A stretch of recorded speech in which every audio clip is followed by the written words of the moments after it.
Hey, hey, hey, it's Nicole Butler from Australian Multicultural Platform, and we have an exciting topic today, which we're awesome to share with you. If you're tuning in from US, it's during the day, and if you're tuning in from Australia, where it's really, really sunny and I got sunburned today, then it's 8:13 tonight.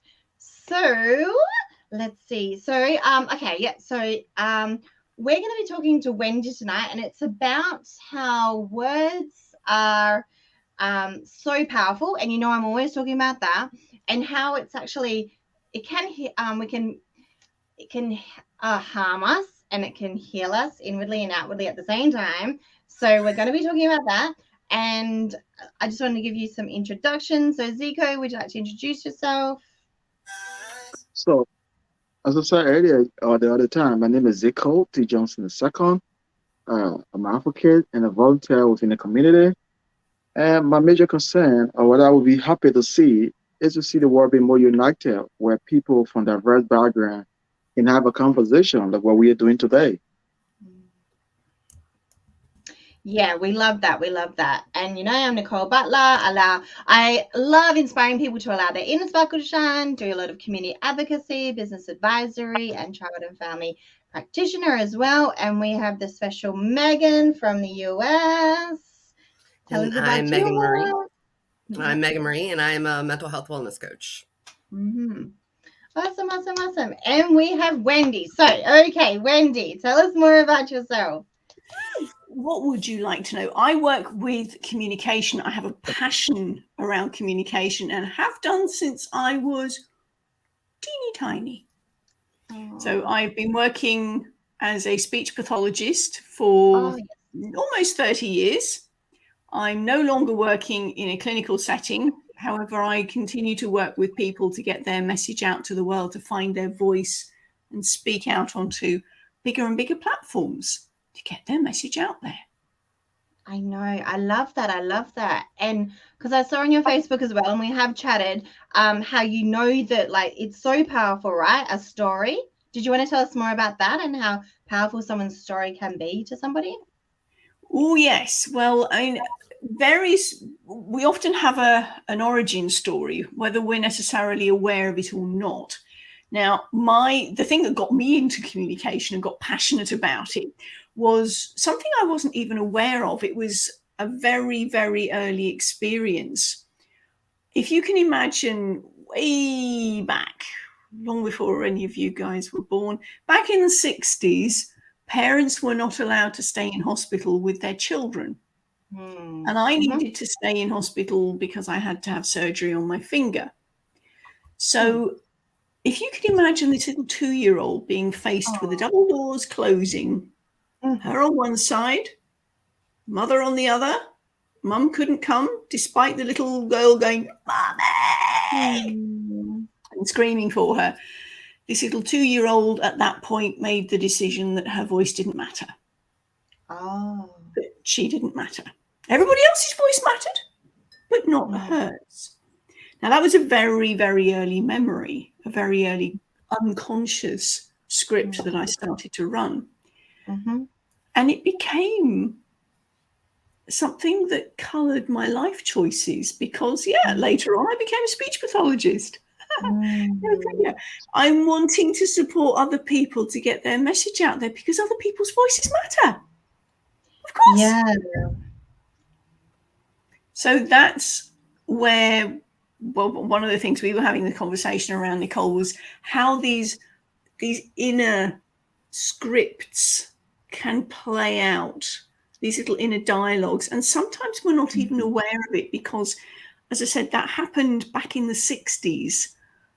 And I wasn't aware of this for another 50 years. And it was only doing some work with a coach and and it came to light. And I go, makes sense. Ping, light bulbs going off all over the place. And also appreciating the difference between my voice not mattering, and therefore me not standing up in my marriage, when I was being bullied at work, because of the contrast between my voice not mattering and everybody else's does. So these are the scripts that are going on. What was the script that was going on in my mind? And the need to take that step back and go, is that a resourceful script to still be running? No. Frankly, it's not. So what am I going to do to change it? How do I move forward and go, actually, no, my voice matters too? And what I've done to show that change is that I am getting out onto stages now because my voice does matter. And here we are. Case in point. I'm sharing my message with you, lovely people. Wow, I love that. I love that.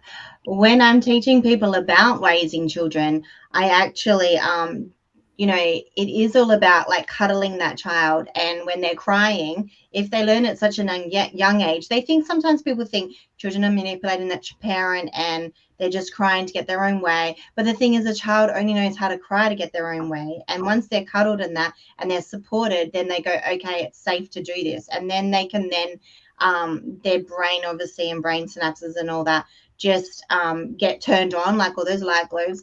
But then when they're told themselves, because it does, like you were so young, and it actually does happen like that. Something happens, mental health gets really worse sometimes if children don't deal with that. But adults don't know that from being a child because they think that that's how it's supposed to be. And parents don't even know any different. So I love the fact that you're actually like, that is your story, because it's actually so important, like, to share that with people, because then they're able to meet their child's needs straight away, at such a young age. That's right. So, yeah. Because, I mean, my mother was never aware of this. Yeah, I didn't share it because my voice didn't matter. So why would I share it? It was only last year when I was 2021. That was last year, wasn't it? Yes. Yeah. So much has happened. I shared at a networking meeting a different version of that. And then, or rather, an extrapolation further on about my voice not mattering in my marriage. I shared a story around that. That was in the February 2021. And I think it was the April, May time, I did a podcast interview when I shared the origin story for the first time. And I gave the link to my brother to listen to. And he said, I never knew that. I said, well, I know you didn't because I never told you. He said, well, did you tell Mum? I went, no, remember, my voice didn't matter. So I kept all of this in. I didn't feel I could share about the finger and the double doors until after Mum had passed, because it felt disrespectful. It would have felt like stabbing her in the back for something that she could do nothing about. So there was a year and a half, 2 years from the realization of that early memory to my mother passing. And I think I explained to you, Nicole, my mother had a major stroke, and I managed to get back to the UK in time to spend some time with her. She never regained consciousness properly. But in the week before she died, I was able to spend time with her every night and simply stroke her and give her what she couldn't give me. Yeah. And so it became that beautiful closure on it. Certainly from my perspective, I have no idea whether Mum knew what was going on at that point or not from an intentional perspective, but I trust that she does, and she did. So that for me was really important, because that was closure. That was bringing that really painful memory to a conclusion. And as I said, being able to give her something that she had not been able to give me. At that point, my voice did matter. Yeah. Wow, that's really powerful. Yeah. Well, that's a good story. I listened kind to Wendy sharing her own stories on the platform today. I think it's a story for a lot of people, and a lot of people see themselves in some of those situations, And we are grateful to be here today and having her to discuss issue relevant to society. Like we said, the topic is it is in huge form, to say discussing the power of the war, the power of war. Today we're having her to discuss that. That's really a unique topic. And I know as time goes back in the conversation, she will expand more on the discussion and we are going to make our own input, understanding what's the importance of the war, that we use on a daily basis. So not just wasting of the time, we're going to give her the time, Nicole, to open up the discussion, giving an idea. What are those, what is significant of the war before we go into the discussion?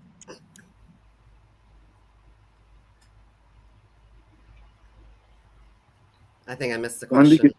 can you hear me? Yeah, sorry, Nico. Can you ask the question again? I missed the question. Zico, sorry. So I was saying earlier, I said we're grateful to have you here tonight, and it's a good and an open topic talking about the war. So can you first open up the discussion and telling us uh, what is so important for one to believe or have a sense of direction to have their word to be one of the most important? What's important to understand the word? Okay, well, in terms of, when we think about words, we generally think about how we communicate outside, how we talk to other people, and there are certain things that you don't say to people, and unfortunately, now that there's an awful lot of social media type stuff, the cyberbullying, the things that we wouldn't generally say to put somebody's face, sadly, some of those words are being used. And people are doing the bullying behavior, the bullying verbals in a way that they would probably not do if they were physically in front of the person. The intention, the language is still there. And that I think is, well, that I don't know whether Zico in your home language, whether you have the phrase sticks and stones may break my bones, but words will never hurt me. Rubbish. Total and utter BS. I'm sorry, but it is. Because the thing is, you take in those words, particularly the younger you are, and you haven't developed that filter that goes, that's BS. And you take that in and you absorb it. And then that becomes your reality. And that then becomes a part of your identity. So that if you've been told you are a fill in the blank, I am, excuse me, I've got a fly buzzing around. That becomes then one of your I am statements and your identity, and that can be powerfully good, and equally it can be powerfully not so good. You're exactly right on that Megan. statement. So I grew up in an abusive home. Completely chaotic, with narcissistic parents, full mental, physical, emotional, verbal abuse. And my mother had a complete, avoidant style. She was completely detached, everything. And that was my mother's only solution to my father's verbal abuse was sticks and stones may break your bones, words will never hurt you. And it was just like, as a young child, you're exactly right. You have no idea how to distinguish between any of that stuff because here you have your role model, your person who's supposed to be your security and stuff, sitting here saying all this stuff to you.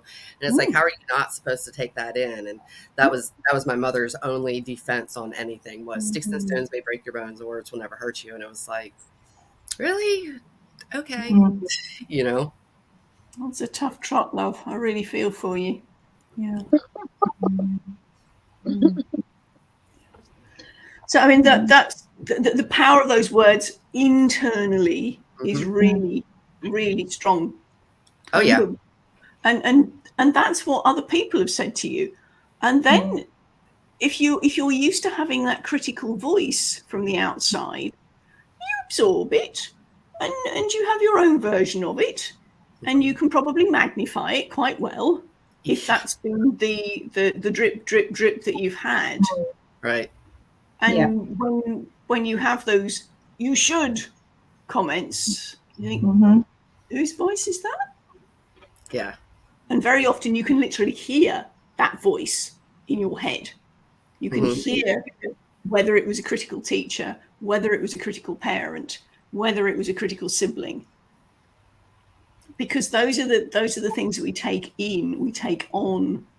And maybe there's things that we wouldn't say to anybody out loud that we're still saying to ourselves.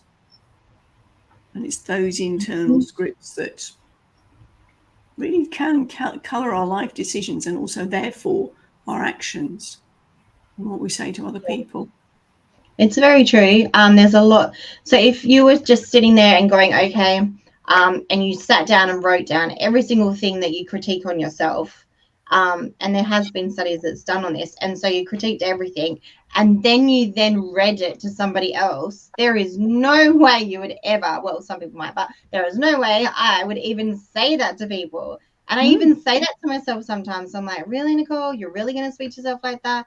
Like, you know, and I tell myself often, like, you know, because we have to catch ourselves and say, like, what we are, not what we've been told, because they're two different things. And the past is a past, but you can really embrace the future and who you really are from who you're destined to be, you know? It's got to be about that.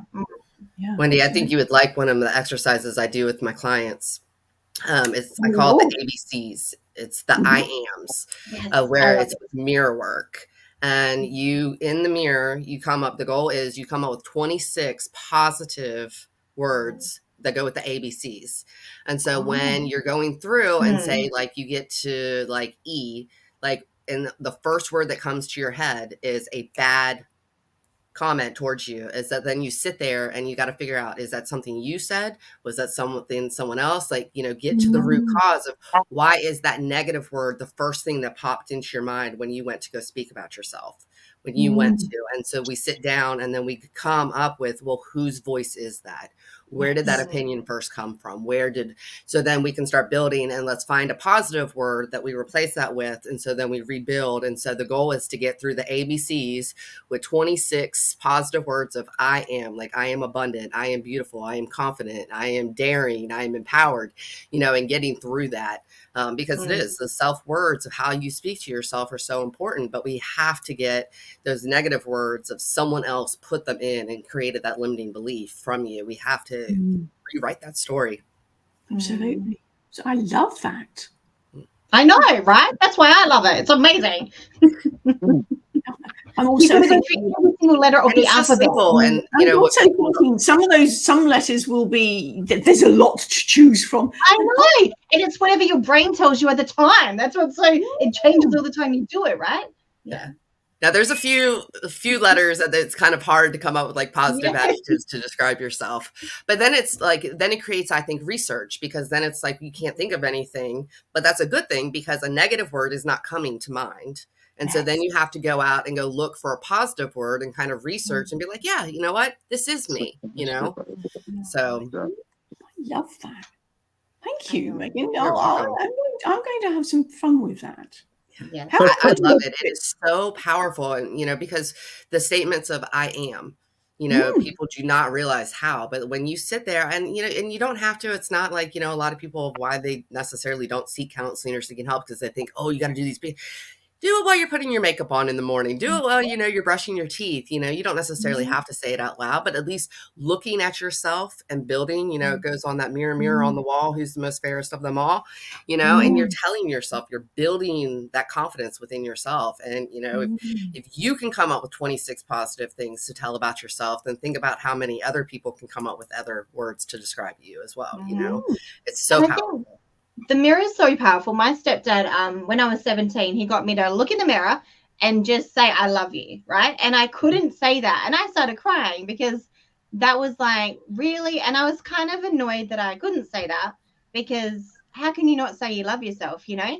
But back then I didn't. So it's like just looking in the mirror is so powerful, because you're looking at yourself, you're confronting yourself. You know, it's not just your mind telling you, you're actually connecting with your eyes as well, which go into your soul and stuff. It's so full on. Yeah, and during Yeah, like my worst times, I couldn't even look in the mirror. Like I didn't even know who I was anymore. Like I took down all the mirrors in my house because when I looked in the mirror, I had no idea who the hell was looking back at me. Like it was just like, who is this person? Like I felt like me inside, but every single time I crossed a mirror, I was like, you know, and like I've written about before about how like sometimes like I would jump in front of the mirror and be like, who's there now? You know, because I had no idea who was looking back at me. And you know, and it was fact is I hated who I was. I hated who I'd become. I hated my voice. I didn't have a voice anymore, you know, all the abuse. And that was like my wake up of like, I had to heal me. I had to find me again. Now I'm arrogant and I stand in front of the mirror all the time because I love me. Good for you. I mean, when my husband was alive, we had one mirror. And that was in the bathroom. There were no other mirrors because of his issues. Yeah. Oh wow. And it was a small mirror about yay big. Oh wow.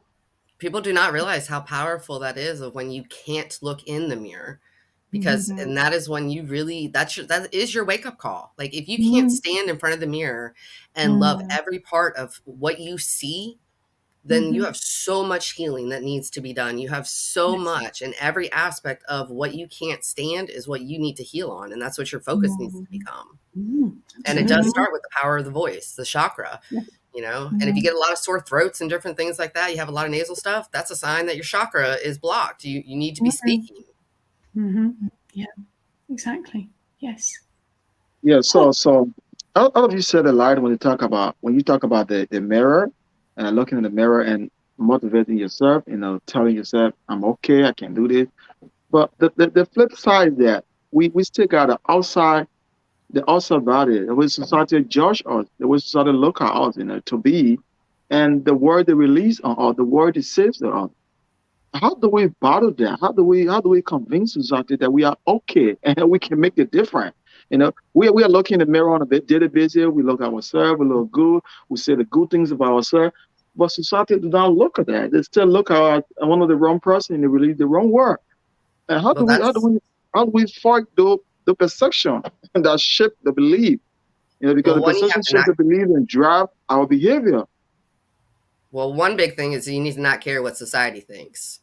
Society is always going to have an opinion. Society is always going to have something to say about who you are or anything. And the truth is, it comes down to how you feel inside. When you change that persona of how you feel inside, no one else's opinion matters outside. Yeah. You don't need that outside validation. The only validation that you need is with internal, and that you know that you are being true to who you are. And that's one of the biggest things of, you know, in mental health is we have to stop caring what other people think. You know, it comes down to self. At the end of the day, when you go to bed, it is between you and the universe, God, spirit, whatever you think of. It is not you, the whole entire world, every single person at your job, everything. No one's sitting in their lane and having to be comfortable with who you are. When you go to sleep at night, you have to feel good about who you are. So the external world, that is something also in healing is, why do you need outside validation? Why can't you accept your truth to be your own truth? Yeah, because everyone's projecting their stuff onto you or onto everybody. So it's like if they're having a bad day, they'll flick it onto you. If they feel like they're lazy, they'll say that you're lazy. If they feel like they're not confident, they'll say you're not confident. There's so many words out there that people like, they just say whatever because it's how they're feeling inside about themselves. So if you want to change something about yourself and then someone else is doing it, then you just get agitated more that they're doing it. It's just a normal reaction for somebody to how they go through their emotions. So it's more about being happy with yourself and loving yourself within, and like allowing your inner sparkle to shine to really then be who you really authentically are, as opposed to everyone else, because you're never going to make anybody else ever happy, everybody ever happy. You're never ever going to be able to do that, and you can never do that. And that's actually an unrealistic thing when you actually put that you can please everybody, because you can never do that. And that's actually some people do put that on children as well and try and make it that they have to do this, they have to do that. Well, they don't really have to do that.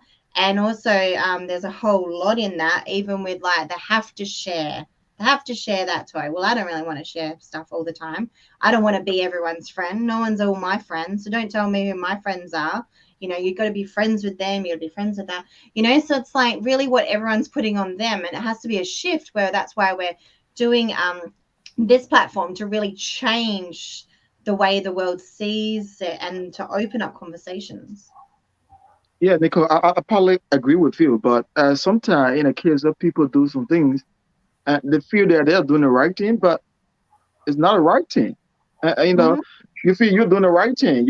Everything you're doing is okay, and you're proceeding well. But let's forget society. But you got someone close to you, your friend, and he's watching and say, "Oh, bro, you're not doing the right thing. What you're doing is not okay. I think you should do it this way and do it that way to have it correct." But you think you are doing it the right way, and you want to continue what you're doing, and sometimes it doesn't work well for you. So as I was saying, if I say society, I'm talking about the next door. There's someone close to you. Not everything is well. Not everything you do will be correct. But how do we accept the right one? How do we know if this person is giving the right advice, or this person want to shout at everything? He want to control our life. He want to give us the idea that he had. How do we know that? Because uh, a man would not do everything perfect. Even a lady would not do everything perfect. I know you like yourself. You do what pleases you, what you want to do. What make you happy is what you're gonna do. But not everything you're gonna do gonna be good. There are some things you're gonna be doing that's not good. And someone try to give you the vibe, but you want to be you. How do you handle that? I think that's a very long, multiple different aspects. Is that I think it goes down to the first thing is you have to learn how to and know how to regulate your own emotions. And I think it comes down to that internal, someone's always again going to have an opinion about how you're doing it. But at the end of the day, it's how you regulate your own emotions. How do you feel about it? And that, it may not be right, for parents. I grew up with parents who didn't know how to regulate their own emotions. I, as a child, was responsible for my parents' emotions. I'm a mother. Now, when I first became, I started noticing things and I started noticing behaviors of my own children. And I had to sit back and be like, okay, like, what's going on here? Things don't feel right to me. And I had to realize that guess what? I was doing the same thing to my kids that my parents did. You have to start to recognize and see behaviors, and we have to get into our own body. And that's one thing. So many people stay within our minds. We're not in our bodies, because our bodies are powerful. Our bodies are going to tell us, but you have to recognize that just because it was a generation pattern of how things went, look at how your whole family behaves. Look at how your family communicates with each other. Look at how all those patterns go. And if you don't like certain things, well, are you applying that into your life? And so again, though, it comes down to self of, is this what you want to portray? Is this what you want to pass down? Is this your legacy, or do you stop it and change it? And so I had to sit with myself and be like, okay, what is it about myself that I have to change so this doesn't happen? It's not my child's job to regulate my own emotions. That is my job. But that's one of the biggest things in society is we think everyone else is responsible for our emotions. That's why we project onto other people. We want other people, that old saying, misery loves company. Well, when someone's miserable, they want everyone else to be miserable too. And you have to learn how to separate and say, that's your energy. This is my energy. And we have to learn that instead of constantly being people pleasers, which so many people in society are people pleasers. It's make the People peace, pleaser. which, That's a word. the saying of, just to keep the peace. Well, you're enabling the abuse. You're enabling it to happen. You're enabling it to continue by not speaking up your mind, and not being strong in who you are. And again, it always comes back to self. Who are you? And you have to determine onto that, and then not care what society thinks. If you feel good, I mean, then that's what matters. Even if it's wrong to many other people, the fact of the matter is you're still being true to who you are. Yep. I know, I can agree with that. And sometimes I go against the norm, like what people think I'm going to say, I don't say. And a simple thing is I was at a school and my daughter was playing with a sandpit toy and she brought the ball to me. And this person came up to me and said, which was a teacher, oh, is that your ball? And I said, oh, would you like the ball? And she was like, She didn't know what to think. I'm supposed to say, or oh, sorry, is this your bowl? Or I was at the dentist and I was really hungry and I had a Mars bar in my bag and I was like, oh my gosh, I'm so hungry and I wasn't feeling very well and I was like, this sugar thing will be really good. So I had it and I was like, can you imagine if they saw me eating this, right? And then I put it in my bag and then the dentist came out and she was like, okay, so we're just going to talk about blah, blah, blah. And you should have got this letter. And I said, oh, I didn't get the letter. And she's like, oh, well, you should have got this letter. And I'm like, oh, I didn't get the letter. And then she, my daughter that's 2, which wasn't for the dentist, she got the Mars bar wrapper out. And the dentist goes, well, that's not very appropriate at a dentist. And I go, I know, right? Oh, man, I'm eating a Mars bar in the dentist. And she was just like, oh, I know it's got so much sugar in it. And she was just thinking I was supposed to say, oh, I'm so sorry. No. I don't know. Maybe that's not mine, or I don't know what I'm supposed to say. But I just said, whatever. And she didn't know what to say. And, so we have to like break through and go, you know what? It is what it is. I'm just going to be honest with you. And then they have to have their own emotions, and whatever they're going to say is up to them. But you can't control what other people do. You can only control how you react. And I could have said to my daughter, like, oh, Mars bar, why have you got that? You shouldn't do that. Rah, rah. I don't know. Made her feel yucky inside. Yeah. And I didn't. I was like, oh, yes, the Mars bar, and so it's just about how we react to situations and knowing that it's just a Mars bar, right? Yeah. Well, and it's stop apologizing for being us. Yeah. But that's such a common thing in abusive homes. And that's what I work with, narcissistic survivors, where they're constantly, because they are always regulating everyone else. So you're constantly apologizing, yourself's never a priority. Well, that's another thing that we need to change. You need to be a priority, but so many times in society, and especially women, we are taught to put everyone else's needs before us. We're taught that, you're supposed to be the caretaker. You're supposed to do this. You're supposed to do that. That's what society says. But the fact of the matter is, you can't give from an empty cup. What are you filling your cup with?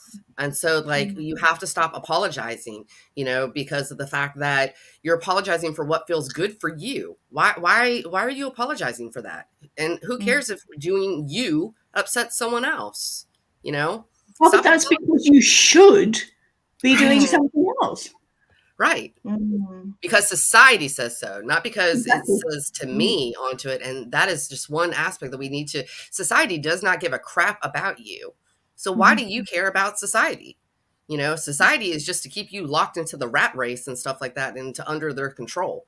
I mean, so it's, and that's anyone who wants to argue, let's have a conversation on that. But, it's true. And it's speaking up and it's having your voice. And that's, stop being the people pleaser. Stop trying to put yourself out there for everyone else, because at the end of the day, they're not there for you.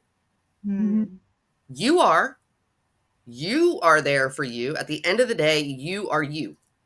You have to decide what it is you want. You got to use the words to speak up what you want and speak up for who you are, and not be apologetic about it.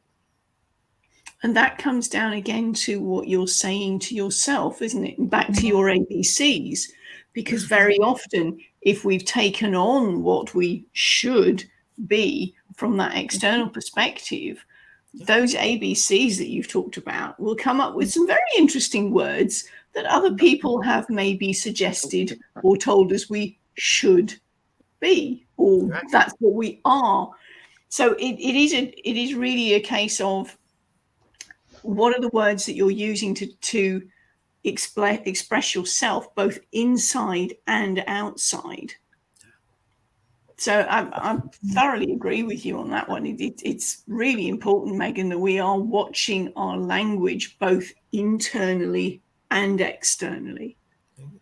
Do you want to touch more on that? Like what that actually looks like? Like how do people concentrate on what they're saying and their words? What does that look like? Or what does it sound like? Catch yourself. What are the words that you habitually use? I often say to people, have you done a language audit? And they go, what? A language audit? what are those words that trip off your tongue without even thinking? How do you describe things? Are you, I mean, the classic glass half empty, glass half full thing. What is your mental thermostat for the way you describe things? Is it resourceful? Is it unresourceful? Do you always find the what's wrong with this picture, or do you look for what's right with this picture, the obstacles versus the opportunities? Those are the sorts of things that, how are you languaging your experiences? When somebody says, how are you? Oh, can't complain. Okay. So that was going to be your first thought? The complaint? That's a great way to look at it. It's little things like that, because I mean, particularly in English, we don't compute the negative until we've understood what it is we're not supposed to do. Nicole, you'll know this from your little people work. As a speech pathologist years ago, I used to have pre-kindy teachers get so frustrated when they say to me, they don't listen. You say, don't run. Yes, they just see a run. And they carry on running. And I went, well, do you know what?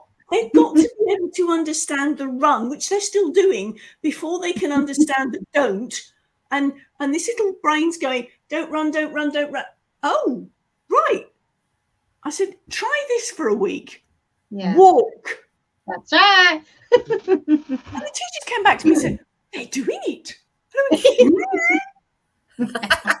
It's a great example. They turn off from the don't as well. Yeah, they hear it so often. The brain doesn't compute the negative until it's understood what we're actually doing, and then negate it. Yeah. So this is where, when you catch yourself in that negative mode, how can you switch it round? Back to your ABCs, Megan. What can you say then that is not necessarily an opposite, but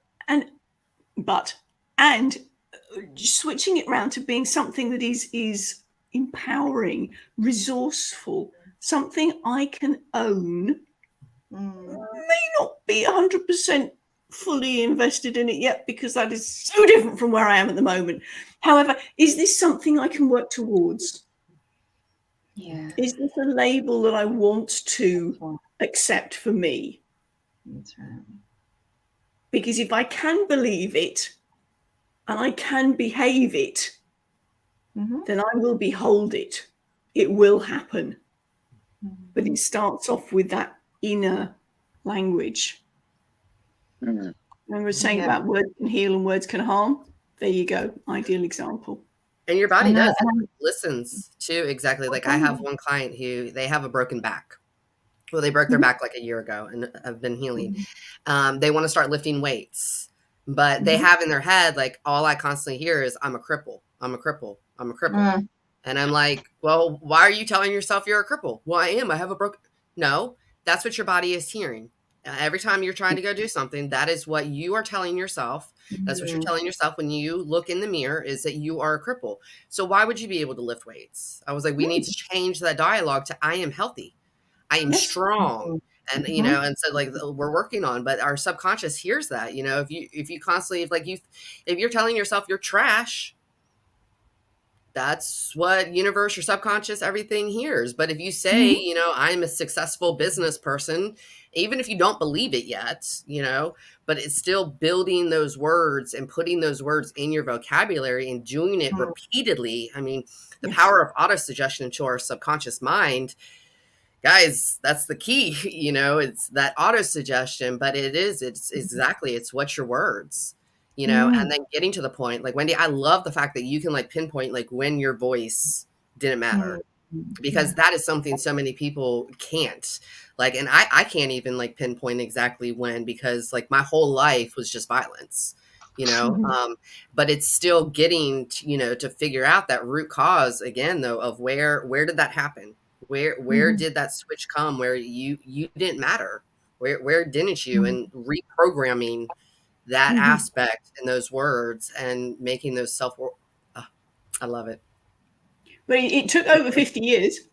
I mean, just a little while. And you kind of think, well, I mean, when I looked back, having realized that was the internal script I was running, my life choices made sense. Yeah. Why I stood up for my clients. And frankly, I got up the noses of a few consultants because I was standing up for my clients. I worked with people, with adults with intellectual disability and or autism. And one particular occasion, I went in to see one of my guys who'd gone from the long stay hospital. This shows you how old I am again. Back in the UK, we had long stay institutions until they all closed down. And one of my guys ended up in the local district hospital because he had a swallowing problem. And I went in to see him, and his arms were tied to the cot sides of the bed. Wow. Because he had a nasogastric tube in and he'd been pulling it out. Oh my God. Oh, okay. I went, here's a good Scots word for you. I went feel. I went up to the nurse's station and went, who sanctioned that? Oh, that was the consultant. Get him on the phone now. Oh my gosh. So this consultant did actually pick up the phone to me as a lowly little and I said, you do realise that you're actually breaking the law by doing that. That is assault. That's horrible. Well, what do you suggest then? He was on the other end. I went, there's such a thing as blow up splints that you can, it means that he can't fold his arms very easily. So he can't actually go and get the tube out, but you are not restricting him. You are not tying him down. The trauma that's just on that. I know, right? And they can also tape it to the back. I went in the following day and guess what? They'd found some blow up splints. Good. There's so much in that because what happens, right, is that tube down there actually like shifts around and stuff, and it can also be very sore, and that they should spray some stuff there, but they can actually tape it to the side there or down here so it's not moving around as much as well. And it's just those simple things that like they couldn't just do, and it's so horrible that he had to feel so disenabled and like feeling, oh my gosh, I would hate that. I'm assuming there was sensory processing and all that went into for this patient and everything, so that feeling and all that. So my youngest son was on the autism spectrum, and he was born with a condition called laryngomalacia, where the airways collapse through the vocal box, and he had to have like 3 different surgeries. We had the whole swallowing issue and stuff like that. They actually thought there was like a point, they thought he had a sac in his esophagus. And so like every time he would eat, like he would just vomit, but we found out it was the sensory processing and everything, you know, to go into it. It was just like the different foods and textures. So like, oh my God, my heart, like just, I know what that guy went through on how like horrible. Yeah. Well, I was told that he doesn't understand anybody at all, and he's not totally non-responsive. Well, I'd been working with this guy for years back in the long stay hospital, and I was feeding him because this gentleman needed extra support to take his food in. He was having a puree diet at this point. Oh yeah. And he sat there with his hand on my knee, gradually going up my leg. So I looked at him, I went, you dirty old man.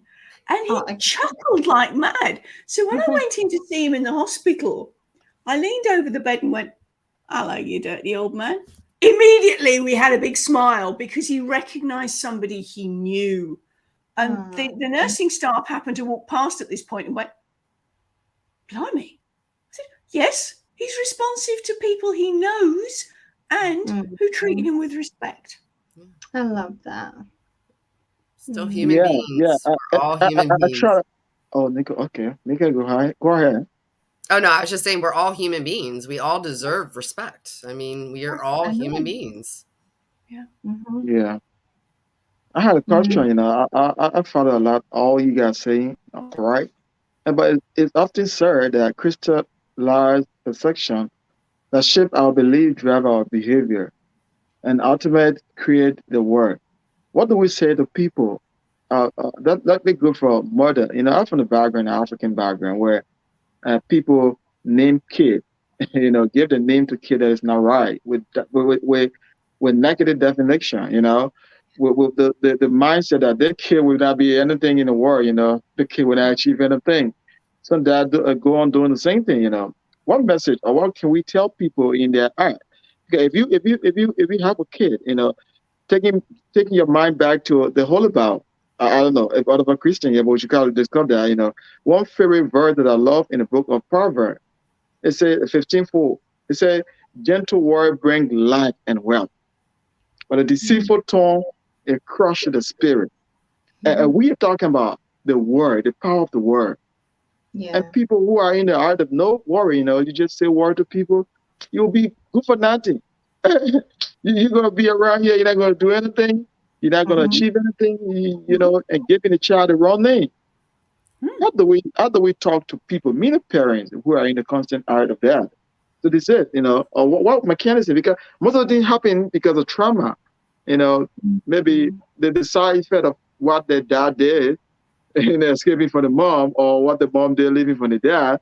All the things cause the problem. People really worry, say things are kid. And some of the things have a trickle down effect on the child. It was surprising. Somebody will say to you, you'll be good for nothing. And just very few kids will battle that and say, no, I speak against that. But some kids will definitely be good for nothing. It will be like masquerade in the corridor, or from one point to another, and not do anything better, because the whole mindset is you are born to be good for nothing. How do we talk to people who are into the kind of that are? Okay, I'm going to say, so my name is Nicole, right? And that means victorious of people. So I really get excited when people are living a victorious life, right? So I would Second, tell can I hear people, that? A chance of people? victorious of people, yeah. That's what my name means. And warrior is Louise. My middle name's Louise. And so, like, people need to think about what their name means, where the origin it comes from, because that's what's been spoken over them. Like, my niece's name's Emily, and that means stubborn. So it's like, come here, stubborn. Just putting it out there. That's what it means. And so, like, what you're being spoken over you really, really matters. So your name matters, and also letting go of the things that don't matter, because words have been spoken over you, and also generation curses and all that stuff. And so you need to break free from that and actually live a victorious life, because you aren't of what the words, you don't have to take on a stronghold, which is like, your stronghold is a belief for you to say, okay, this is who I am, and you believe it, and then you run your life like that. If it's negative, it's not going to be really good. So you have to look at the word you're saying, like Wendy's been saying tonight, over your life, and also just think about where you want to be, not what you were, but where you want to be. I would say that. God, here in the United States, people and the names that they give their kids. This could be a very long. People need to remember that names aren't jokes. There are names. Like I had an old coworker who she combined 5 different names to make up a name for her child. Oh, what? Okay. 5 different names. She just, but you can do that, and she was honoring 5 different women in her family. So she just thought it was the coolest thing in the whole entire world. And I can appreciate that. But the name made no damn sense. I worked with this girl for 4 years, and I still can't even tell you what the child's name was, because it was so off the wall that it was like, what did you do? And, we do need to look in some aspects of, like later on in jobs, when your child's name comes across on a resume, we do live in a judgmental society, and that's not going to change overnight. And so you do need to look at that. Your child could be so educated, it could be hired. But if that name is so funky, that person who has the less funky name, who someone's not going to say wrong, or different things like that matters, and some people, you discredit your child from a job because someone's not going to call them because they don't want to offend them, because they don't know how to say the name. Yeah. Or, you get into some of these people, there's certain names that are, kind of like fake names that like say, like, this is the one that always gets me, is like stripper names, like here in the United States, stage names. Like, why are you giving your child a stage name? Like, is that what you want? And that in the judgmental, Nicole's like, oh, what? But, you know, like, why are you giving a child a name that they are now going to have to live up to, that, you know, their parents and stuff. And yeah, we're not supposed to care what society thinks, but you're just making it harder on that child, you know, to go on, because now they are assumed to be nothing, because we live in a judgmental society where it's like, we need to give powerful names, you know, not these made up names, and not these stage names that are fake names. Like, go back to family roots of names and stuff like that. Pick names that honor people. And oh God, but yeah, no, sometimes some of these names, and I'm just like, you just didn't think about your child's future. I was in an all-girls school, and there was a girl in our school whose surname was Green, and her parents called her Teresa. Teresa Green. And can you imagine how that poor girl got teased? Because trees are green. We know trees are green. Yeah. Teresa Green. And that was, her parents were being funny at the time, but hey, boy, did the poor gig get teased. Yeah. Aww. And that's horrible to do that to your kid, you know? Mm-hmm. Horrible. Yeah. I mean, I think that there are some cultures where you're given a name at birth, and then a little bit later on, when your character becomes obvious, you are then given another naming ceremony. I know sort of in the Jewish culture, your bar or your bat mitzvah, you can take on another name that the community reckon is appropriate for your character. Or you can take on a name that you quite like yourself, because that's where you almost like a blessing over you. And I think that's a lovely way of doing it. And I know some families that I've met where they don't want to name the child for 2 or 3 months to see what they're like, and then in the meantime they're junior or they're Bubba. And the thing is that the downside of that is that Bubba knows then that they're referred to as Bubba, and it doesn't matter what you call them, they're still going to recognize Bubba. Yeah. So. Yeah, I think I think there's a lovely idea. I mean, my name, Wendy, comes from Peter Pan, J.M. Barrie. It did not exist before Peter Pan.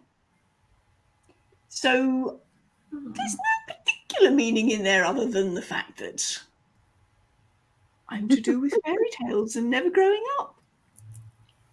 That's not a bad thing. Like Megan. Megan means mother of pearl, you know, and I love it because of the fact that think about how a pearl forms. Like, it has to grow, and by parasites, it has to be surrounded by dark, ugly, nasty parasite type people. And guess what? That was my life. That was my whole, you know, and until you decide to then it's time to shine, you separate yourself from the parasites. So I have like truly lived up to what my name is. Then if you say that, Mega, then I think I live up to my name, Zico, because my name was given to me by my uncle, according to my mom, Zico. And the name Zico, if you do research back to the Brazilian side, where the guy used to be the Brazilian soccer player, it had to do with somebody who is more active and in the activity, you know. Everywhere you go, you want to be close to people and open up to people. I think so much like that, that's how I go with the name Zico, being an active person, you know. So, but some name given to people by another person, it's just not a decision made by the parent. Like in the African setting, if a mother give birth, you know, someone come back and say, "This is my niece," you know. I give my name to this guy. I give my name to this girl, you know, and the name's father. But I'm speaking from the background, the perspective where some mothers give name that is just not good. You know, the definition of the name is so bad, but they place the name on the kid, and they expect the kid to do well. I just Googled your name, and it means man of strength. So I reckon that's you. But anyway, Megan, go on. Oh, lovely. No, I was just gonna say, like, I don't understand. Like, I don't know. It took me months to like come up with not my oldest son. My oldest son's name, sadly to say, I saw it on a movie credit long before I ever became a mother. And his name just stuck out to me, that I was just like, oh my God, I love that name. And if I ever have a son, that is his name. And when I got married and I was having a kid, I told my husband, you have no choice in this child's name. If it is a boy, this is his name, and that is his name. Because I was so adamant. This name just meant something to me. I saw it and it was his name. But it's a great name too. So, it's, and it fits him. And also did not know anyone at that time that had his name. It was very unique name. And now we know over 100 people who have that name. So it's hilarious. But when people, when they the old coworker who put 5 names together, you're not thinking about that kid. You're thinking about your own personal people are going to talk about me. People are going to, and the fact is they ain't saying nice stuff about you. They aren't. Why you want to do that to you and to your child? I don't know, but names should be very seriously taken. It's an awesome responsibility. It is. And necessarily, if it comes down to the name, is that responsibility of that kid? Are you taking that responsibility seriously?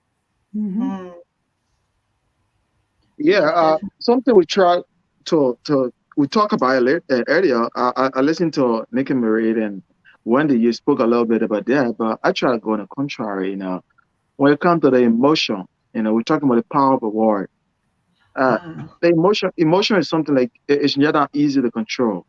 It's not an easy thing. A lot of people try, but a lot of people, let put it over. How do we control our emotion in releasing words? Because sometimes someone get angry and say things to people, and have a regret. And it's not an easy thing to get the word back. Whenever you say a word to somebody, it's not an easy thing to come back. Even if the person say to you, I forgive you, but years to come, that person will still retrospect that he said it to me before. 10 years ago, he said it to me. How do we control our full emotion in controlling ourselves, not saying things to people? Maybe to our kid. Let's take a kid, for example, sometimes you get angry, I don't know how you got came up, but in a different home, in a different society that talk about it, where people come up, you say some jobs to kid, you say some work to the kid that is not okay, and some parent in that art. How do we control that emotion, even if we are feeling hurt, to control that, not saying things on the contrary to our kid or even our workmate and whatever, Well, one, we have to recognize that emotions are actually past experiences. Feelings create that attachment to our subconscious mind. And your subconscious mind, when you have a feeling that comes into your body, or you have a feeling, your subconscious then goes and searches for that emotion. And that's where you get that emotional reaction, because it triggers something of how your internal memory, your internal library goes through. And so we have to learn to separate. And that's where it's you have to learn how to release and let go, so that emotion is not stored within your body. Emotions are what we need to, people need to understand, is that emotions are past experiences. That is not living in the present moment. You've connected and you've attracted something from your past that has now triggered that feeling. And those are what you need to work through, because we have to make that disconnect between feelings and emotions. Yeah. And it's about our id ego and our ego that comes in and goes vroom, and you've got to control your ego and say, what are they really saying? Instead of thinking this and this and this, it's what are they really saying? Or where am I wanting this conversation to go? Sometimes I'm where do you want this conversation to go? Because they talk about all this other blah, blah, blah, but it's let's be productive. Let's, so it's just because when you become emotion, then intelligence goes down. So you just have to take control of it, and feelings just come and so go. in a simple thing, our feelings activate the emotion. Is that what Nick and Mary you're saying? Our feelings activate the emotion, and then we lost intelligence. Yes, because it's your window of tolerance, and so if you're constantly, depending on are you in a hypo or are you in a hyper arousal moment of where does that feeling attach to that emotion that closes down, and exactly as Nicole said, that's your intelligence to be able to go, and how do you process it? Do your emotions, because you're in a hypo, does it get to the point where, you just freeze, you just get down because that feeling attracted that emotion, which then triggered a response from your past, and so now you're in freeze? Or did that feeling attach to that emotion, which then your window of tolerance is like completely open, and you are just like blah, blah, blah, blah, blah, blah, because of the fact that you got a lot to say on that, because that's a long going matter, and that's where it gets into that whole fight aspect.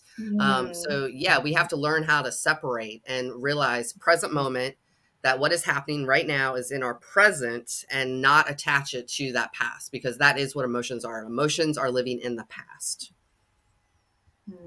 And the quickest way to do that is to stop and breathe. Good one. So much power in breathing. Take that opportunity to come out of reaction and go into response. The reaction is the knee jerk. The reaction is the knee jerk, which is, as Megan has just said, is the trigger response. Bing, bing, boom, boom. And next thing you know, those words have gone out that you desperately want to bring back. But if you can take that, as Nicole was saying, where do I want to go with this? It's that little gap between the what's coming and what's going out that enables you to think, right, what is the word that I want to use here? I still want to express my emotion. I'm not denying that emotion. Nope. However, how can I express it in a way that is going to be resourceful, both for me and for the other person hearing it? They still understand that I'm pretty off, but it may not be quite how I describe it. That would be what I would suggest. Take that millisecond to have a quick breathe. Come into the present, as Nicole was, as Megan was saying, come out of the where's this come from trigger, come back into the present, and then where do I want this conversation to go?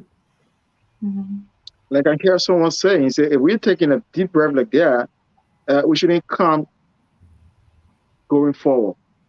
We should count coming backward. We should count from 5 to 1.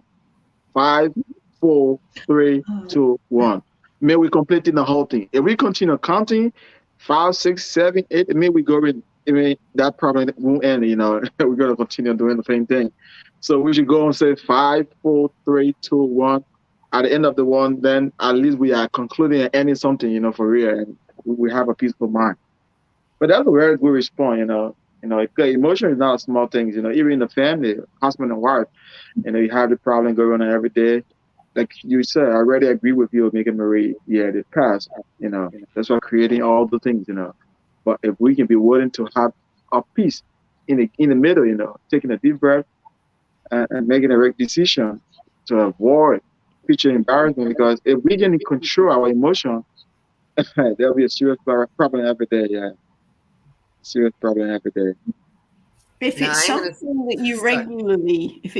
that you regularly come butt heads over, what you can do is, in a time when neither of you is worked up, you can sit down and go, okay, let's talk about this in a calm, non-emotional, disassociated, this is the situation. This is where I'm coming from. How do you see it?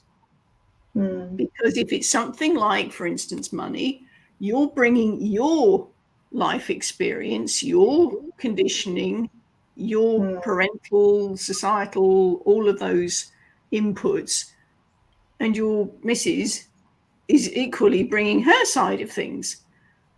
And they are unlikely to be exactly the same. And if you can sit down and quietly, dispassionately, no emotions, because you're not in the heat of the moment, you can then discuss it quietly, rationally, logically. Then you can agree on where you're going from there together. And not taking you know, Sorry, and with Mike. Wendy on the importance of the word there, of like when you have that moment of presence, it's, you know, you're not saying, oh, you know, you da da da da da da. You need to take responsibility of, I feel when this happens. You know, you don't ever want to put, because that's right there, that's defensive. That's right there, you're attacking. Right there, you need to put it to, I feel, you know, taking more of, that's the accountability, that's not passing blame. That when this happens, I feel you possibly do not care about my feelings. When this happens, I feel, you know, we need to turn it all back to I feel, you know, I. And, you know, it's honoring yourself. Oop, Zico went by. But I did also want to add on the breathing part, to when you're in those stressful situations, not to breathe in. You know, we want to do that, but actually one of the most beneficial things to do is before you take that deep breath in, because what you're doing is you're taking that energy in. So actually breathe out, you know, do a before you go, and actually breathe in and count to that 5, because then you're pushing that energy away. You're not accepting, you know, and that's a little subconscious. There's, I forget the name of it, but there is actually like a little subdoor trap in our subconscious mind that we will take it in. But we want to push it out. You want to push that energies away within breathing techniques. Because then in a way you are bringing that trauma in, because you're like, yeah, that's what it is. But anyway. So breathe out first before you take that deep breath in to calm yourself, because otherwise you're just taking in that negativity. But yeah, you just got to focus on, you know, it's, again, it all comes down to self. We're responsible for ourself and how we feel. And those self words matter. Megan, just on that front, it's the flipping your vagus nerve off. Yeah, there's a technical name for the door. Yeah, you go into the parasympathetic rather than taking in the sympathetic. Right. I could not think of what it was. I was like, I'm still going to mention it though. Absolutely, definitely. Who cares what it's called? It's important to do it that way. It's important for people to know that, of, you know, because we're taught that. And again, it's just because we were taught that at young ages. Take a deep breath in, count 5. Guess what? We have studies. We have, you know, scientific medical studies and stuff that have now shown, no, that's not necessarily. So, you know, adapt to it. And yeah, if you're in a type of situation, blow it out. Yeah. Beautiful.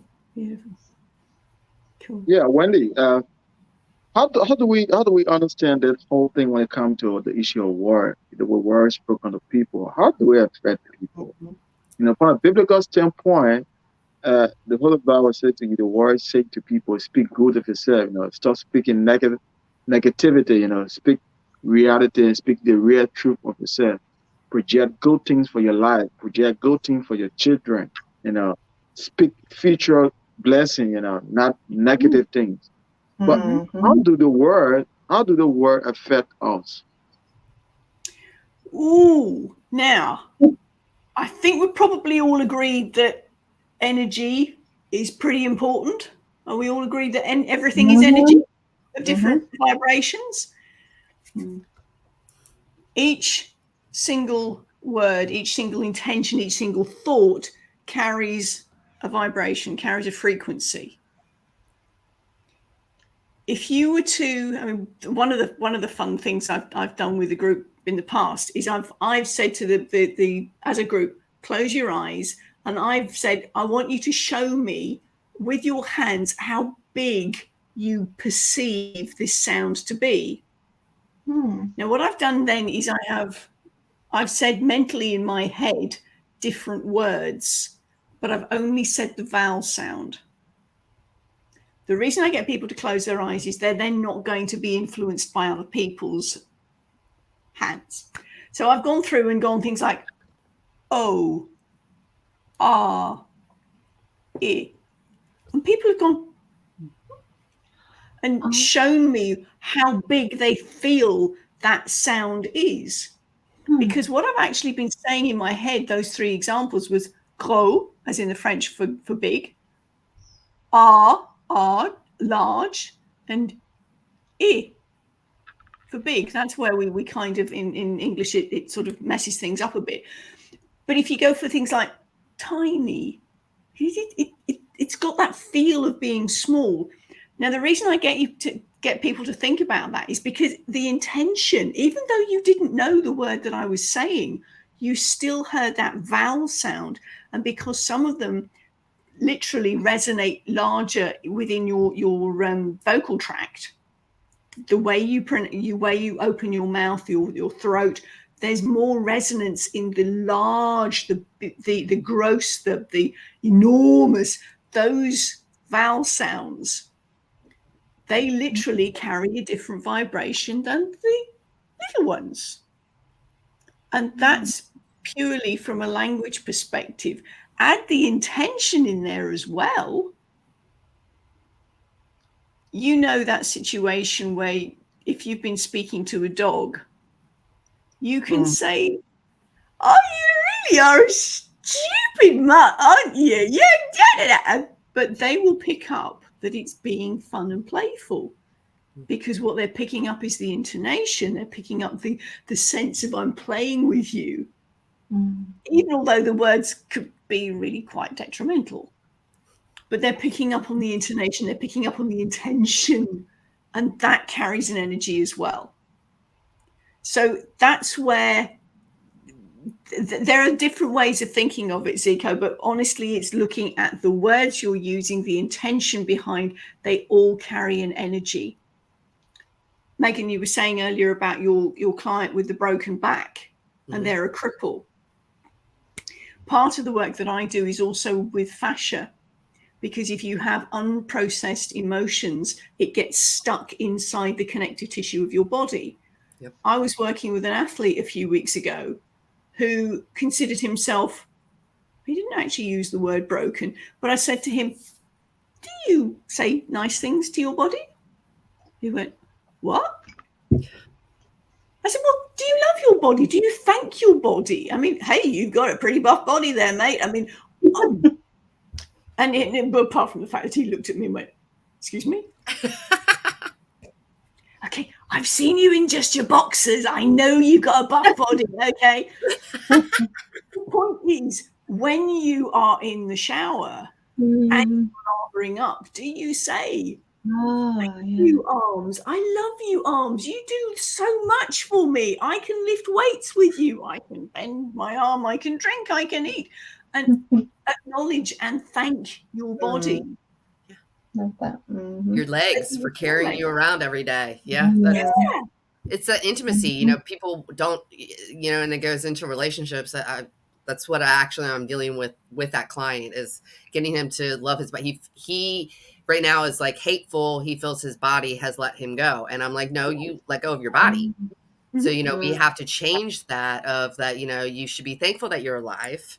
He's not thankful that he's alive. So, you know, it's changing that mentality, but it's your legs still do work, your legs. So we need to tell our legs, you know, thank you. You're still carrying me, you know, love, touch your legs. You know, it's that self-intimacy that we have to build, and be thankful that, you know, your hair, your eyes, your fingers, your fingernails, you know, depending on, you know, what you like, we take ourselves for granted, but you have one body. You got to be thankful for it. Again, mirror work, isn't it? I love mirror work. It's so powerful. People do not really understand how powerful mirror work is, because you're having that self-communication, that self-talk, and going to what Zico was saying, you know, a lot of people need to probably have a recorder on them and think about how that they talk to other people, because how you talk to other people is exactly how you're talking to yourself. But yet you're wondering why certain things keep happening in your life, why this pattern or this pattern, because you don't even acknowledge, and you're not even aware, because it's just behavioral patterns that you were taught as a child to do. And, you know, it go into genetics, everything like that, you know, like so many like health conditions are not like genetic of your DNA, where it's genetic, because look at your family history of how they communicate, how they do this, how they handle their stress, how they talk to themselves, how they do that, you know, there isn't that genetic DNA component. It's genetics by your behaviors of how you were raised. And we have to learn to change that. Family patterning and the language patterns, as you say, are also passed on from generation to generation until you are aware of them and go, do you know what? No, it stops with me. Yes. Mm-hmm. Yeah, that's definitely right. And it's that awareness of just becoming aware of it. Mm-hmm. That's the first step. Yeah. Yeah, I watched a really cool, I've been watching this really cool segment here and stuff, but, people don't realize it. It takes 4 days of just talking positive to yourself to change the neurons within your brain. That new pathways now are recreated. Some people think that it takes years. Now, depending on trauma, depending on things of different patterns you do, but to actually start making those new pathways, 4 days. That's all you need to be able to get over that hump, is 4 days of just talking positive to yourself, and you will see a change in your life. You'll see a change in that outer. If you can anchor it into a particular part of your body as well. Yeah. It's really so powerful. Right. I work with TEDx speakers, and we had one of our younger guys, not this year, last year, when he stood up for his first rehearsal, he was literally shaking. You could see the poor guy. So I said to him afterwards, when was a time that you felt supremely confident? Oh, so he told me about it. I said, okay, stick that in your shoulder. What? I said, well, tap yourself on your shoulder, because that's not something that you will do regularly. And yet, if you give yourself a pat on the back, isn't that what you're doing? You're feeling confident and you are going, yeah, I did that. So we did this a few times. He anchored that in, and before he went on stage, he just did that. Brilliant. He was supremely confident. He brought it on the day. He just nailed it. He really did. So that anchoring in, as you say, Megan, that if you can add something in physically as well as the mental stuff, it just adds to all the neurology and everything is wonderful. And it's so fascinating right now, all the studies that are going on and seeing all these changes. It is just, I love it. I love that I'm a part of it too. I get so geeked out on neuroplasticity. I'm loving it. I feel you. Like the things I was like watching last night, like people were like, why are you watching that? And I'm like, because this is like, I love it. It goes into, what I'm doing. Wendy, you might find this with going into words. I was watching a study last night where they took, it was DNA and vials, blood and vials. Mm-hmm. And so they took 32 people, and at first it was and the intention was to see if they could actually change the DNA pattern in the blood vials. Like that was what the study was for. So they took 32 people, and it was pray over these. Pray to see. Nothing happened. Nothing changed. So then it was your heart. Open up your heart. Send the frequencies heart. Nothing happened. Then it was set the intention, open up your heart. All the valves changed. All 32 people were able to change the DNA within the blood. Nicole, your face is like, so it's not just words. It's not just, you can't feel it. You got to combine them.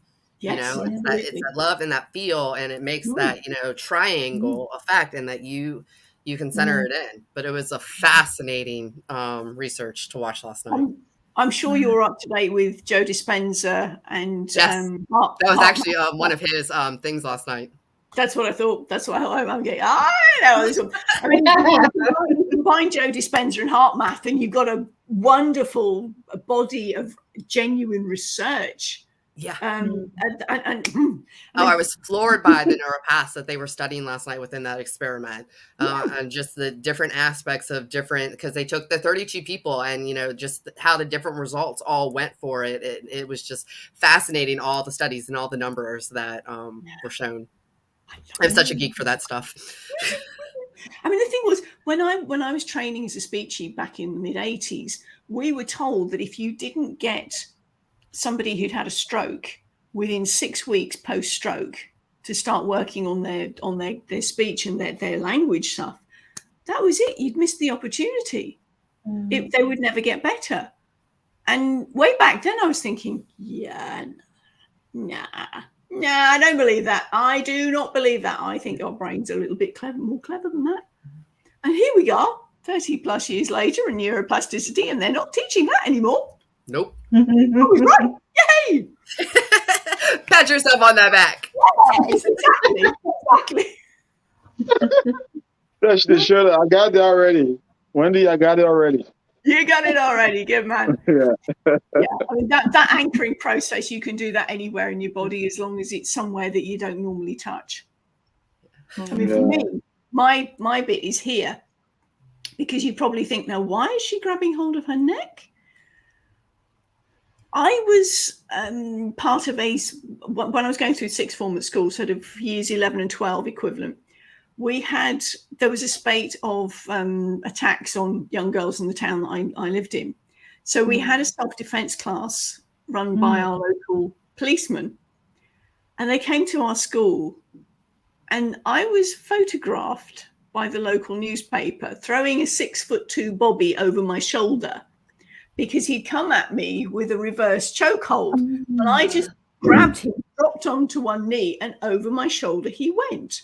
So for me, that is a supremely confident place, because if I can throw a 6'2" Bobby over my shoulder, then I can do anything. So Do you know, I go on stage, you'll catch me doing this. oh my God, I love you, because I was thinking, what's my body part, right? And oh my gosh, that is so full on. If I did that as well, because I went through something really full on and I just can't even believe I got through it. And so I think that's the most empowering thing. If I did that, I'd be like, man, you can do anything. So I thank you so much for sharing that with me, because that is so amazing. And it would just give so much strength, right? And so much like of a different energy that you're like, vroom, hey, like this tiger inside you, right? There's a way of doing it though, Nicole. Yeah. You get yourself, you go back into that experience. Yeah. Relive it in Technicolor. Go back and amplify the what you could see, what you could hear, what you could smell, what you could taste, the whole works. And then as you're in that peaking emotion, touch wherever it is in your body. Okay. Oh, then think about something else. What you had for tea last night.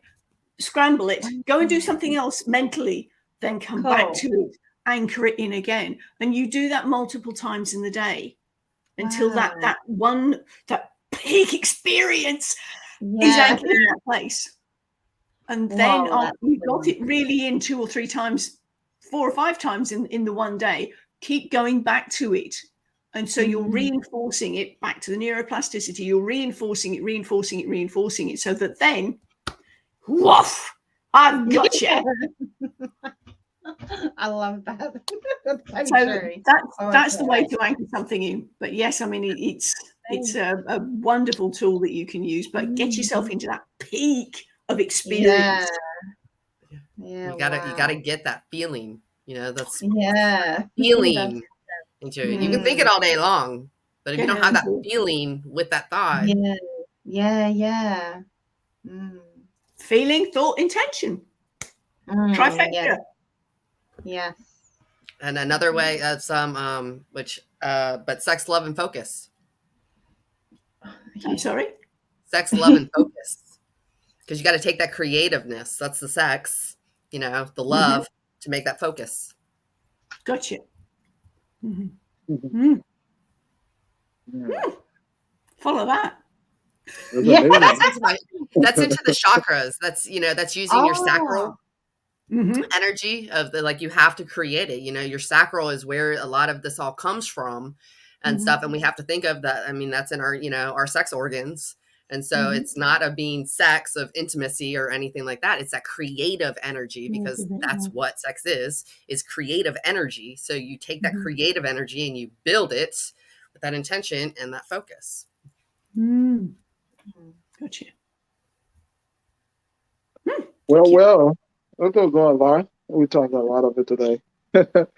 Yeah, understand a lot about the word, the word we use on a daily basis. I think we're going to invite a lot of people that I would make the word positive, speak positive things, speaking the life of yourself, speaking to your kids, your spouse, telling them that you are the best person. You are the biggest opportunity ever to hit me, giving them motivation, then telling them the wrong thing. telling them things that are not right, and giving them the wrong ideas and telling them that you cannot succeed, you cannot go nowhere, you are not good. I think it's a really good thing, and the meeting will all call for this, and all the information provided tonight is really unique. It's really unique, seriously. Zico, if you haven't already got to know Les Brown, his story is worth knowing, because Les Brown, as a motivational speaker, is a twin, and he was told he was the dumb twin. And that was what he lived with. He lived with the label of being the dumb twin, until a teacher went, "Don't you ever take that on. You are not dumb." Gave him, so he believed that this teacher believed in Les. And Les is now a wonderful, wonderful motivational speaker. He's impacted the lives of so many. If you don't know him, go find him. You'll love him. He's a wonderful guy. You could share me a link from him, and I definitely follow him. Yeah. Oh, there's plenty of links with our dear old Les. Yeah. I will certainly get that to you, Zico. We got watch soccer. We gotta go now. Nikki Marie, Nicole, and Wendy. What you got to think? Yeah, I think we've covered a lot of information, and I've highly enjoyed speaking with you, Miss Wendy. Me too. Conversation. Megan. Let's connect up here as well. Yeah, I just sent you a friend's request. Thank you. Yeah, I knew you guys had hit it off. I was like, man, you're going to love this, Megan. Like I told her last week after I spoke to you, Wendy. Yeah, Wendy's so good. Love it. Thank you very much for reaching out, Zico. I appreciate you, sir. You're welcome. And we look forward to seeing you most of the time, Most of the time we're going to be here talking issue relating to society. And we look forward to coming back again. I'd love to. Yeah. Megan Marie, thank you. Thank you, Nicole. And do you guys watch soccer or football? The World Cup is on. Do any of you watch football? Yes. Nicole, do you? I'm not watching it this time around. I've actually given up sports this year, so I have not watched a single athletic game at all. I would say. I don't have a TV. I barely watch TV. That's just, I haven't really done it for a bit, but sports. I don't watch TV. Sports. I don't watch TV. I don't like TV. I think the only thing I watch on TV is soccer. If it's not soccer, yeah, then I gotta go do something else, Yeah, basketball's me. Like I prefer basketball more. That's but good. football, especially where I live in a college town and stuff like that. So like our big rival game was yesterday. We won by 1 point. But yes, so no, there was just something about in my own healing path. I was like, you know what? For one year, I'm going to give up sports. I'm going to give up that connection to see, is it something like I really have to have, or, and things like that. And guess what I have found? I don't have to have it. Don't even need it. Don't even want it. But it was such a part of my life and who I was, on it, that I'm good now. Cool. So. Oh, Wendy, can we have a kind of statement to close?